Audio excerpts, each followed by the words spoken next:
I'll be reading John chapter 19, verses 14 through 30. Now it was the day of the preparation of the Passover. It was about the 6th hour. Pilate said to the Jews, "Behold your king." They cried out, "Away with him! Away with him! Crucify him!" Pilate said to them, "Shall I crucify your king?" The chief priests answered, "We have no king but Caesar." So he delivered them over to them to be crucified.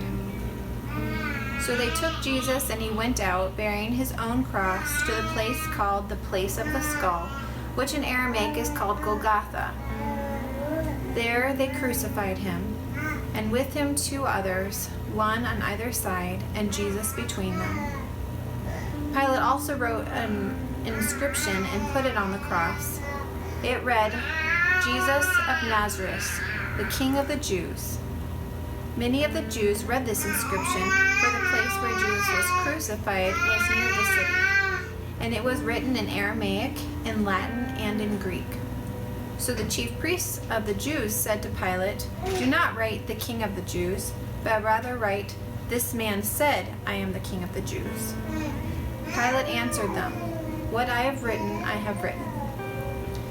When the soldiers had crucified Jesus, they took his garments and divided them into 4 parts, 1 part for each soldier, also his tunic. But the tunic was seamless, woven in one piece from top to bottom. So they said to one another, "Let us not tear it, but cast lots for it to see whose it shall be." This was to fulfill the scripture which says, "They divided my garments among them, and for my clothing they cast lots." So the soldier did these things. But standing by the cross of Jesus were his mother and his mother's sister Mary, Mary the wife of Clopas, and Mary Magdalene.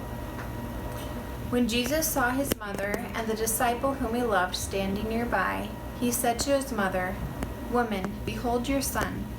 Then he said to the disciple, "Behold your mother." And from that hour the disciple took her to his own home. After this, Jesus, knowing that all was now finished, said to fulfill the scripture, "I thirst." A jar full of sour wine stood there, so they put a sponge full of sour wine on a hyssop branch and held it to his mouth. When Jesus had received the sour wine, he said, "It is finished." And he bowed his head and gave up his spirit. John 19, 14 through 30. We miss you, middle schoolers, and we hope you have a great Easter week.